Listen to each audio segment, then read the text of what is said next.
Coucou les filles. Bienvenue dans une nouvelle vidéo les filles. Là on se dirige vers le quick drive. J'ai tellement mais tellement faim. Et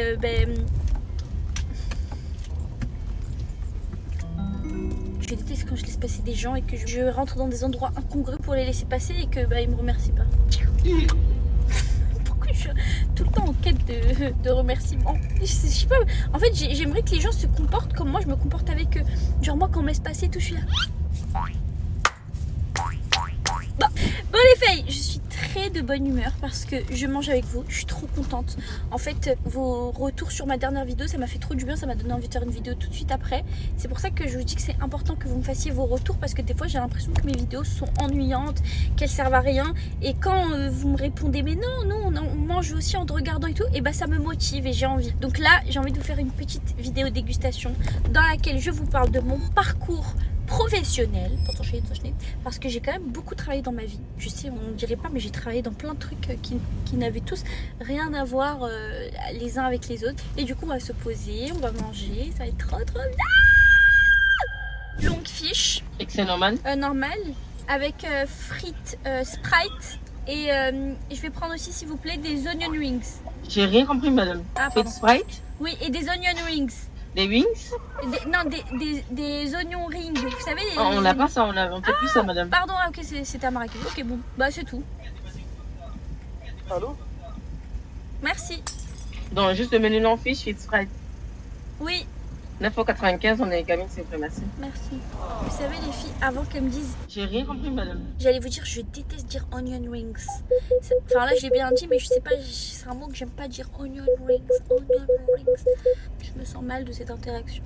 Je sais pas pourquoi, pourtant je suis passée normalement, mais je suis vraiment plus habituée à aucune interaction humaine. C'est fou, hein, ça fait peur. Hein. Qu'est-ce qu'on est devenu? Genre maintenant, notre interaction, c'est parler à une IA, ChatGPT. Et maintenant, j'ai découvert Claude, qui est encore meilleur.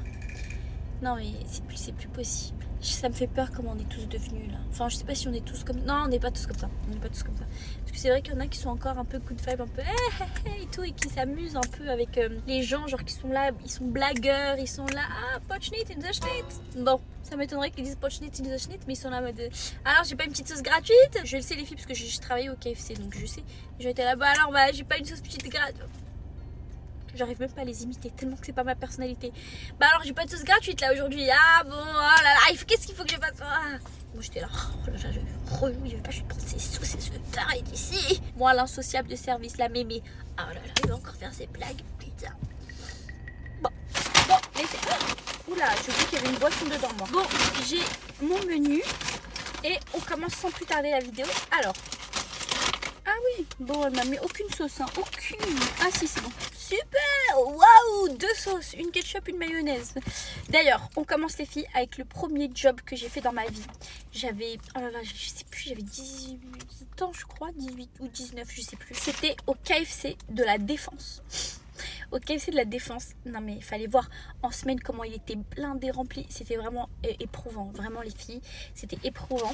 Par contre c'était bien dans le sens où il y avait que des jeunes et du coup c'est une expérience que tout le monde doit vivre au moins une fois parce que c'est une ambiance genre il n'y a que des jeunes, ça se passe bien. Ouais bon, après moi c'était vraiment des jeunes, ambiance un peu harcèlement parce qu'il y avait des filles vraiment, vous savez, genre les copines de la manageuse ou les copines du manager, fallait voir hein. Fallait voir, genre une fois j'ai failli me battre avec l'une d'entre elles. Bref, attendez, parce que je m'écarte. Mais sinon, genre je m'entendais trop bien avec le reste de l'équipe. Genre il y avait une maman, je m'entendais trop bien avec elle, une maman Mskina, genre elle faisait tout le temps toutes ses prières à l'heure. En fait, elle portait le voile et du coup elle mettait une charlotte. Je m'entendais super bien aussi avec plein de gens, mais souvent c'était un peu les marginaux et tout. Mais genre en gros les populaires du KFC, fallait voir, hein. Fallait voir comment je les détestais. Et une fois j'ai failli me battre avec l'une d'entre elles. Bref. Du coup, je travaillais au KFC, je gagnais à peu près 835 € par mois. Franchement, c'était pas mal. Hein. En plus, j'étais même pas en contrat de 35 heures. J'étais en contrat de 24 heures. Non mais le fish du truc, il est trop bon. J'étais en contrat de 24 heures donc je travaillais vraiment pas tout le temps. Et je travaillais pour financer mon permis. Genre à chaque fois que j'étais payée, j'allais directement tout déposer dans mon permis. Parce qu'il faut savoir que moi, j'ai passé 4 ans à passer mon permis non-stop. J'ai fait plus de 250 heures de conduite. J'ai dépensé plus de 8000 euros à l'auto-école, c'était horrible. Mon auto-école, elle était pas loin de la Défense, donc à chaque fois que j'étais payée, bah je descendais, tac, je l'ai payé. Tout le temps, tout le temps, tout le temps, tout le temps. J'ai déboursé tellement d'argent dans cette auto-école. J'étais officiellement la pire élève de l'auto-école. Mes moniteurs me le disaient. C'était la pire qu'on ait jamais connue. C'était horrible. Mais après, moi, je savais pas que c'était lié à ma dyscalculie. Parce qu'aujourd'hui, je conduis hyper bien. Genre vraiment, regardez, j'ai fait l'aller-retour plusieurs fois par Marrakech. J'ai vraiment pas peur en conduite. Mais en fait, comme j'étais en manuel, je me rendais pas compte qu'il y a aussi des chiffres dans la manuelle. Il y a une coordination des pieds, puisqu'il y a 3 pédales, on a 2 pieds. Il y a beaucoup de choses qui sont pas bons pour ceux qui sont atteints de dyscalculie, en fait. Et je me rendais pas compte. Du coup, j'ai perdu trop de temps là-bas. Ah oui, du coup, je vous disais le KFC. Alors, le KFC, premier jour déjà où j'arrive, il y a le directeur qui dit bon, Soukaina doit être formée. Du coup, toi, tu vas la former. Donc, il pointe du doigt une des filles que j'aimais pas du KFC, parce qu'après, j'ai appris à la connaître et détestable. Et en gros, il lui dit toi, tu dois la former. La première réaction qu'elle a, c'est ça. J'aurais souffle comme ça devant moi. Mais là, je suis extrêmement mal à l'aise. Je me dis ok, wow, ok, l'ambiance. Heureusement que c'était quand même trop bien, parce que comme je vous ai dit, je m'entendais avec plein d'autres gens de là-bas. Ensuite, elle me forme, hein. En gros, elle me montre, elle me dit ça c'est la cuisine, ça tu dois faire ça c'est les frites, faut faire attention à l'huile parce que ça c'est la caisse, là il y a le coin des Uber Eats, ça c'est le lobby, c'est la salle, tout le monde doit faire la salle au moins une fois. C'était absolument faux. Le lobby, normalement, en gros je vous explique, le lobby c'est la salle, en gros c'est la salle où les clients ils mangent, et en gros par souci de justice, tout le monde doit le faire au moins une fois, vous voyez, parce que c'est l'endroit le plus détesté, parce qu'en gros tu dois aller prendre la poubelle, tu dois mettre tes mains dans la poubelle, c'est interdit d'avoir des gants parce que ce n'est pas hygiénique, va comprendre pourquoi. Du coup, faut sortir avec ses mains dans la poubelle, etc. Faut nettoyer les tables, faut faire le tour des tables, faut voir à chaque fois qu'il n'y a pas des poubelles par terre et tout. Bref, le lobby, c'est horrible. Et en gros, tout le monde doit le faire au moins une fois. Sauf qu'en fait, ça, c'est une disquette, c'est faux. Les copines de la manageuse ne le font pas. En gros, les chouchous, les préférés et tout, ils font pas. Et c'est que les nouveaux. Donc moi, par exemple, je l'ai fait au début. Et après, bien sûr, j'ai pété les plombs. Parce que moi, les filles, je sais pas si vous connaissez mon caractère, mais je suis pas une fille je suis quelqu'un de gentil, mais je vais pas me laisser faire au bout de la énième fois. Et en fait, au bout de la énième fois, je vais péter un câble. En fait, c'est pas genre, par exemple, il y a des gens, ils vont pas se laisser faire. Ils vont être juste, bah non, j'ai pas à faire ça là. Et il y a les gens comme moi, je sais pas si vous êtes comme moi, ils vont se laisser faire une fois, 2 fois, 3 fois. Et la 4e fois, ils vont péter un câble. C'est pas juste dire ouais, non, en fait, non, c'est péter un câble, genre au point où tu vas en venir aux mains et tout. Et ça, c'est trop nul chez moi parce qu'en fait, c'est trop nul. Genre, en gros, c'est comme si je disais, je donnais pas d'indice, genre d'indice que je vais m'énerver parce que j'accepte. Et à un moment donné, je m'énerve, je pète un câble. On dirait une folle, on dirait une malade, genre une malade mentale. Et personne me comprend, genre, à ce moment-là. Personne me comprend. Ils disent, mais qu'est-ce qui se passe là? Elle est passée de la fille toute gentille qui dit rien à ça. Genre, c'est quoi? C'est bizarre. Bref. Du coup, quand j'ai compris que c'était pas tout le monde qui allait au lobby, un jour c'était mon tour. Et il y a une fille qui m'a envoyé. Et je lui ai dit, mais pourquoi tu le fais pas toi? Elle m'a dit, bah parce que c'est ton tour de le faire. Je lui ai dit, mais attends, mais excuse-moi, mais toi, c'était quand la dernière fois que c'était ton tour de le faire? Depuis que je travaille ici, ça n'a jamais été ton tour. Parce qu'elle, c'était un petit peu la chouchou et tout. Et du coup, on s'est pris la tête et tout. Et depuis, je ne suis plus jamais allée au lobby. Donc, vous voyez comme quoi, regardez comment cette société marche malheureusement. Il faut être méchante. Parce que quand j'étais gentille, j'allais tout le temps au lobby. Et dès que j'ai été méchante et que je me suis attaquée à cette fille, je ne suis plus jamais retournée là-bas. Je suis restée dans les meilleurs endroits, à savoir la caisse, Uber Eats, un petit peu derrière. En fait, ça m'a trop énervée parce que il y a une fille qui arrivait juste après moi et elle me faisait trop penser à moi. Elle était super gentille, super chou, et malheureusement tout le monde se moquait d'elle parce que elle avait une odeur de transpiration un petit peu mskina. Et mais je pense que c'est juste parce que en fait il faisait extrêmement chaud, vous voyez, à l'intérieur du casier il faisait extrêmement chaud. Et en gros elle, tout le monde l'envoyait au lobby tout le temps. Et un jour, je suis allée là-bas, je lui ai dit, regarde, t'es toute seule à chaque fois aller au lobby. Moi, j'accepte pas ça et tout, t'es d'accord pour que j'aille en parler aux autres et tu viennes avec moi? Elle m'a dit non. Elle m'a dit non, qu'elle aimait bien le lobby justement et qu'elle préférait parce qu'elle aimait pas être à l'intérieur avec les autres et tout. Et du coup, la pauvre, c'est toujours elle qui allait au lobby et jamais personne d'autre. Et bref, ça, c'était le premier job que j'ai fait dans ma vie. Ensuite, il y a eu la période où je venais d'avoir ma licence de psycho et malheureusement je l'ai eu avec des mauvaises notes. Du coup, on m'avait pas accepté en master de psycho. Donc, j'avais pas de solution à part faire un service civique parce que les profs ils disaient bon bah du coup tous ceux qui sont passés par la trame du filet, là où je sais pas quoi, la trappe du filet et qui avaient des mauvaises notes, qui n'ont pas étudié toute l'année et tout, et qui ont quand même réussi à passer leur année, bah sachez que ça a servi à rien de faire tout ça parce que bah vous avez pas de master parce que au master on vous accepte pas quand vous validez votre année à 10, 11 ou voire même à 9, enfin si vous allez au rattrapage, etc. Moi j'avais validé à 10, j'avais eu tout pile la moyenne, j'ai galéré à avoir la moyenne. Et du coup, les profs ils nous ont dit que la seule façon pour nous élèves médiocres d'avoir un master, c'était de soit faire un stage en psycho, soit faire un service civique dans le domaine un peu médical. Et du coup, moi j'avais réussi à avoir un service civique à l'hôpital. Et en fait, mon rôle c'était juste... Non mais c'est honteux hein. Mon rôle, c'était d'être pointé devant les portes de cet hôpital-là. Et en gros, j'avais un gel hydroalcoolique. Et à chaque fois que des gens passaient, et je devais leur mettre une pompe. Et je faisais ça de 9h à 17h. C'est une catastrophe. Et les services civiques, c'est payé 500 € par mois. Donc de 8h à 19h, j'étais là.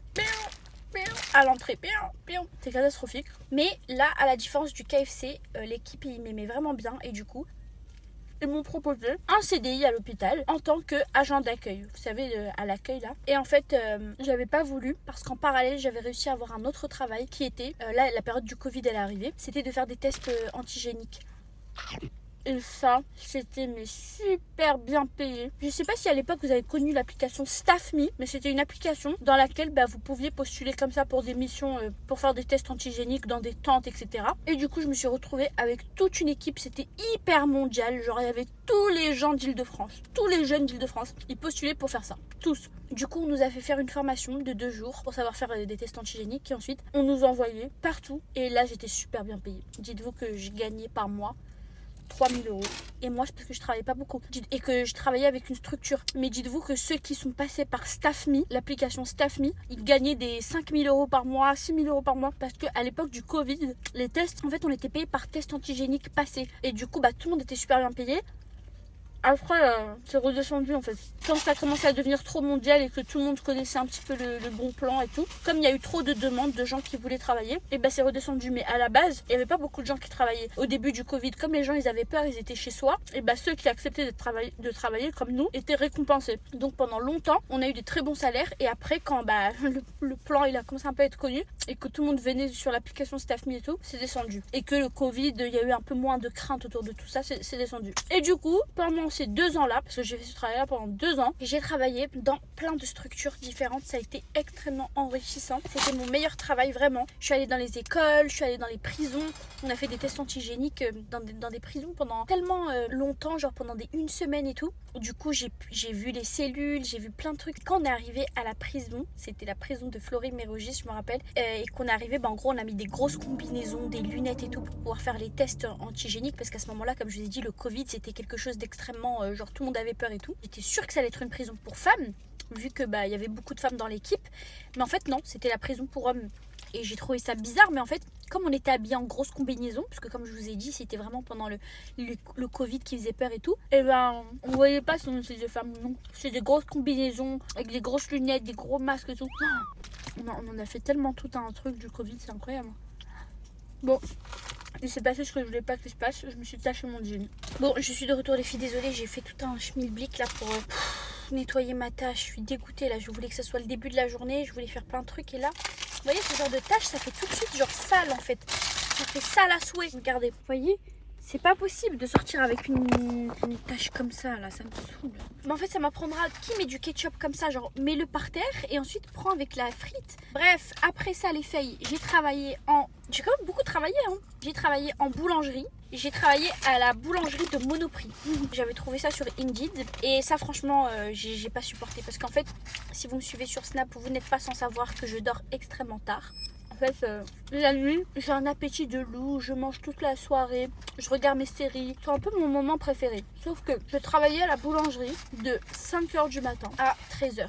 Ça veut dire que je devais sortir de chez moi à... Non. En réalité, l'ouverture, elle était à 6h. Enfin, je devais être là-bas à 6h. Parce que l'ouverture, elle était à 7h, un truc comme ça. N'oubliez pas que je suis dyscalculique, donc pardon si je me trompe sur les heures et tout. Et du coup, tout ce que je sais, c'est que c'était à Malakoff. Et que Malakoff, c'était pas près de chez moi. Donc, je sortais de chez moi à 3h30, 4h du matin. Ah, c'était dur. Et moi, le problème, c'est que je dors pas la nuit. Ça veut dire qu'en fait, souvent, j'étais en mode nuit blanche et j'allais travailler à la boulangerie. Et ensuite, je rentrais chez moi et je dormais la journée. Et c'était un rythme de vie détestable. C'était horrible. Je prenais le train et le tram. Ouais, c'était vraiment pas un bon souvenir. L'équipe, elle était super gentille. C'était des Tunisiens. Pardon. pardon, j'ai failli m'étouffer, ça me fait rire parce que les Tunisiens, ils ont vraiment pris le monopole de toutes les boulangeries, même les boulangeries Monoprix, genre. Normalement, c'est les boulangeries que eux-mêmes ils ont ouvert et tout. Paris, c'est ça. Il y a même Monoprix sont dedans. Et du coup, je travaillais avec des Tunisiens, genre le responsable c'était un Tunisien et tout. Ils étaient extrêmement gentils, vraiment. Genre, je les ai vraiment trop kiffés. Le point positif, c'était que je mangeais énormément. Genre tous les trucs qui se mangeaient pas, qui se vendaient pas ou qu'il y avait en trop, etc. Bah j'en mangeais. Ou quand fallait faire une fournée dans le four, et ben on sortait un petit truc qu'on mangeait. C'était des Tunisiens hyper cool, donc ils me disaient rien. Franchement, c'était trop bien. Mais le rythme, c'était invivable. En fait, à 10h, je commençais à fatiguer. J'étais comme ça. J'avais envie de dormir. Et je savais que je pouvais pas parce que j'étais là-bas jusqu'à 13h. Parce que j'étais en 35 heures là-bas. Jusqu'à 13h. Et ensuite, je marchais comme un zombie, j'étais trop fatiguée parce que c'est bon, je devais dormir, j'avais pas dormi de la nuit. Je rentrais chez moi, je dormais, donc je voyais pas ma mère, genre je passais pas de temps avec elle. Du coup ça me frustrait, je me disais la pauvre et tout, elle doit s'ennuyer. Et du coup j'ai fait ça pendant une semaine. Et après j'ai fait un abandon de poste. D'ailleurs maintenant c'est plus comme ça hein. Maintenant vous pouvez plus faire un abandon de poste et tout. Apparemment c'est punissable par la loi ou je sais pas, il y a un truc voilà.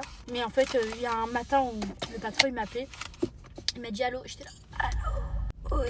Il me dit bah alors ce que Nathéo, je te jure je peux pas venir, je peux pas, c'est trop pour moi. Il m'a dit mais ça fait une semaine que t'es là. Je dis oui je sais mais... Et là je me mets à pleurer. Mais en fait je peux pas venir, là vraiment c'est compliqué, là j'arrive pas à y aller, c'est très dur de pas dormir comme ça, je sais pas comment vous faites. Vous dormez à 21h quoi. J'arrive pas. Bon. Et après il m'a dit bon d'accord et tout, c'est pas grave et tout, vas-y. Mais en tout cas on a fait une super belle rencontre, franchement on a bien rigolé toute cette semaine.